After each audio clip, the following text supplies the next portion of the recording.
Good morning. Today, 24th February 2026, Tuesday. Wisdom of word of God morning ડિવોશનમાં આપ સર્વનો આવકાર કરવામાં આવે છે અને પ્રેમી સલામ પાઠવવામાં આવે છે. આજે સવારે પ્રભુના વચનોમાંથી આપણે નીતિ વચનોનું પુસ્તક અને એનો 15મો અધ્યાય અને એની 29મી કલમ પર પ્રભુનું વચન જોવા માગીએ છીએ. અને પ્રભુનું વચન આપણને આ પ્રમાણે કહે છે, યહોવા દુષ્ટથી દૂર છે પણ સદાચારીની પ્રાર્થના સાંભળે છે. એનઆઈવી બાઇબલ પ્રમાણે પ્રોવર્બ્સ chapter 15 verse 29, the Lord is far from wicked but he hears the prayer of righteous. અને આજનું જે થીમ છે, જે નીતિ વચનોનો આપણે અભ્યાસ કરીએ છીએ, પ્રેયર ગોડ્સ રિસ્પોન્સ ટુ. ઈશ્વર એ પ્રાર્થનાનો પ્રત્યુત્તર આપે છે. અને આ દિવસોમાં આપણે ખાસ જે લેન્ટના દિવસો કે આત્મિક જાગૃતિના દિવસોમાંથી પસાર થઈ રહ્યા છે અને ત્યાં પ્રાર્થનાનું જીવન, ખ્રિસ્તી જીવન એ પ્રાર્થનાનું જીવન હોય એ ખૂબ જરૂરી આપણે જોઈએ છીએ. અહીંયા જે બહુ મહત્ત્વની બાબતો આપણે વચનોમાં શીખીએ છીએ કે યહોવા એ દુષ્ટથી દૂર છે. એનો મતલબ કે યહોવા જ્યારે કોઈ માણસનામાં દુષ્ટતા હોય છે ત્યારે એની પ્રાર્થનાઓ એ સાંભળતા નથી. ગીતશાસ્ત્રમાં એનો 22મો અધ્યાય અને એની થોડી કલમો વાંચીએ તો ત્યાં દાઉદ ગીતશાસ્ત્રી જે ગીત રજૂ કરે છે એમાં એની પ્રાર્થના છે, હે મારા દેવ તે મને કેમ ત્યજી દીધો છે, મને સહાય કરવાને તથા મારો વિલાપ સાંભળવાને તું એટલે છેટે કેમ રહેશે. અને અહીંયા પ્રાર્થનાનો પ્રભુ પરનો વિશ્વાસ છે દાઉદનો, પણ પ્રાર્થના સંભળાતી નથી, કારણ કે એના જીવનોમાં આપણે જોઈએ છીએ કે એ દુષ્ટતા એ માલુમ પડે છે. અને ત્યાર પછી એ 51મો અધ્યાય કે જે દાઉદનું ગીત, પસ્તાવાનું ગીત, જે વ્યભિચારના પાપ પછીનું ઈશ્વરની સાથે પસ્તાવાનું જે પ્રાર્થના છે એ પ્રભુ સાંભળે છે. અને એટલા માટે જ્યારે આપણે દુષ્ટતાના માર્ગમાં ચાલીએ છીએ ત્યારે પ્રભુ આપણી પ્રાર્થના તો સાંભળે છે, પણ પસ્તાવાની પ્રાર્થના. અને જ્યારે આપણે પસ્તાવાની પ્રાર્થના કરીને ન્યાયી થઈએ છીએ પ્રભુની દૃષ્ટિમાં, ત્યારે પ્રભુ આપણી બધી જ પ્રાર્થનાઓને ફરી એકવાર એ સાંભળવાનું શરૂ કરે છે. એટલે ખ્રિસ્તી જીવન એ પ્રાર્થનાનું જીવન છે વાલાઓ. આ દિવસોમાં આપણે બહુ અગત્યની વાત પ્રભુ આપણને શીખવવા માગે છે. અને આ દિવસોમાં આપણે જો વધારે પ્રભુના ઊંડાણથી વચનો જોઈએ તો બાઇબલના જૂના કરારના બધા જ જે મોટા સેવકો પ્રભુએ બનાવ્યા, જેમનો પ્રભુએ ઘણા બધા લોકોને બચાવવાના માટે ઉપયોગ કર્યો, એમાં જો આપણે જોઈએ તો ઇબ્રાહીમની વાત, મૂસાની વાત, દાઉદ, સમુએલ, એ બધા જાણે કે પોતાના જીવનમાં પ્રાર્થનાનું બહુ મહત્ત્વ આપણે જોઈએ છીએ. જૂના કરારમાં દાનિયેલની પ્રાર્થના આપણે જોઈએ છીએ, સુલેમાનની પ્રાર્થના આપણે જોઈએ છીએ. અને આ બધા પ્રાર્થના દ્વારા એ ઈશ્વરની સાથે રોજ એ સંગતમાં રહેતા હતા. પ્રાર્થના એ એવું પરિબળ છે કે જે ઈશ્વર સાથે આપણે રોજ વાતચીત કરી શકીએ છીએ. અને એટલા માટે પ્રાર્થના એ ખ્રિસ્તી જીવનનો એક ભાગ હોવો જોઈએ. અને ત્યાર પછી નવા કરારમાં જોઈએ તો પણ જે બધા સેવકો, એ આપણે બાઇબલમાં જે કેરેક્ટર્સ બધા જોઈએ છે, જે જીવન ચરિત્રો જોઈએ છે, એમાં પાઉલ કે જે વારંવાર પ્રાર્થના કરે છે, પિતરના જીવનમાં પ્રાર્થનાનું સ્થાન જોઈએ છે, યોહાન એ પ્રાર્થના કરે છે. અને ઇવન પ્રભુ ઈસુ ખ્રિસ્તના જીવનમાં પણ એ વહેલી સવારની પ્રાર્થના, એ બપોરની પ્રાર્થના, એ સાંજની પ્રાર્થના, એ મોડી રાતની પ્રાર્થના.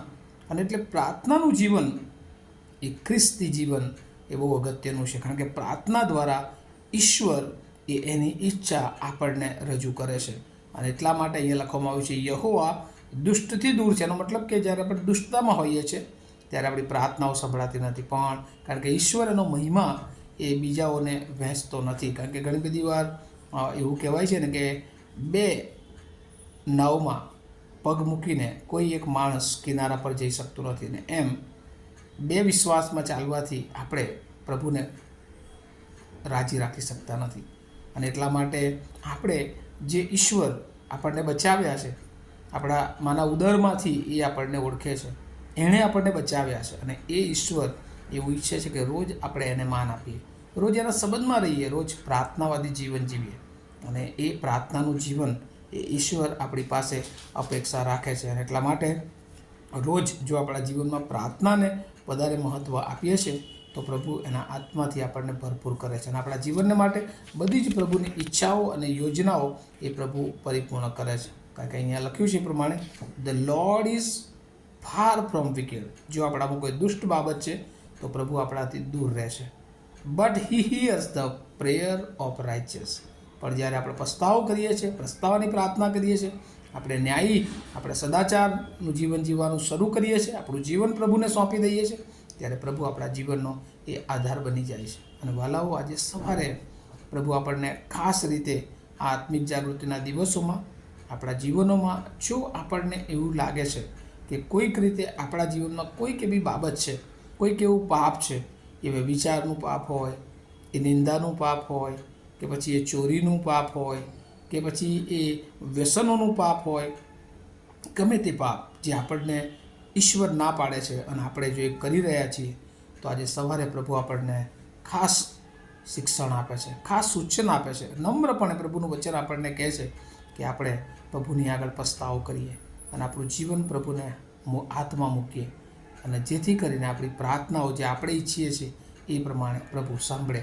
અને પ્રભુ હંમેશા એના બાળકોની અવાજને સાંભળે છે, એની પ્રાર્થનાઓને એ સાંભળે છે. અને ત્યારે જો આપણે એવું ઈચ્છીએ છીએ કે આપણી પ્રાર્થનાઓ પણ પ્રત્યુત્તરવાળી હોય, અને એટલે આજનું જે વચન છે, પ્રેયર ગાડ્સ રિસ્પોન્સ ટુ. પ્રાર્થના પણ જો આપણે વિશ્વાસથી કરીએ છીએ, પ્રભુને સમર્પિત જીવન સાથે કરીએ છીએ, સદાચારી જીવન સાથે કરીએ છીએ, તો ગમે તે માણસ હોય, પ્રભુ એની પ્રાર્થનાઓને સાંભળે છે. અને એવો ઈશ્વર એ તમને મને મળ્યો છે. અને આજે સવારે પ્રભુ તમને મને એ વાત શીખવવા માગે છે કે આપણું જીવન એ પ્રાર્થનાનું જીવન હોય. પ્રભુના જે સફળ સેવકો થયા, જે પ્રભુને માટે આખું જીવન એમણે પ્રભુને આપ્યું, એમના જીવનમાં સૌથી કોઈ શ્રેષ્ઠ બાબત હોય તો એ પ્રાર્થના હતી.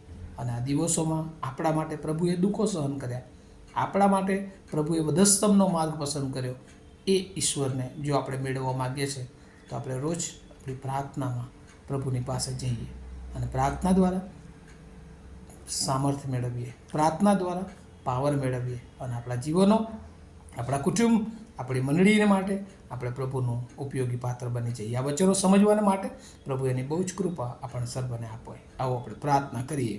પ્રભુ, અમે આભાર માનીએ છીએ સુંદર વચનોને માટે, નીતિ વચન જે અમને જુદા જુદા વ્યવહારિક અને આત્મિક શિક્ષણ આપે છે. અને આજે પ્રભુ જે શિક્ષણ આપવામાં આવ્યું છે કે પ્રાર્થના એ હંમેશા અમારી સાંભળવામાં આવે છે, પણ ઘણી બધી વાર જ્યારે અમે પ્રાર્થના કરીએ પણ અમારા જીવનોમાં પ્રભુ જો દુષ્ટતા છે, અમારા જીવનો તમારાથી દૂર છે, તો પ્રભુ એ પ્રાર્થનાઓ તમારા સુધી પહોંચતી નથી અને પ્રાર્થનાનો પ્રત્યુત્તર મળતો નથી.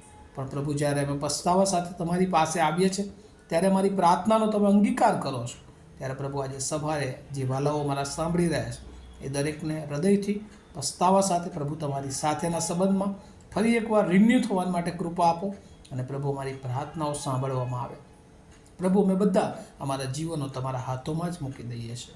પ્રભુ, આજનો દિવસ અમારા માટે તમે જે ઈચ્છો છો એ પ્રમાણે આગળ વધારો, એવી પ્રાર્થના ઈસુ પ્રભુના નામમાં સાંભળો, તેનો સ્વીકાર કરો.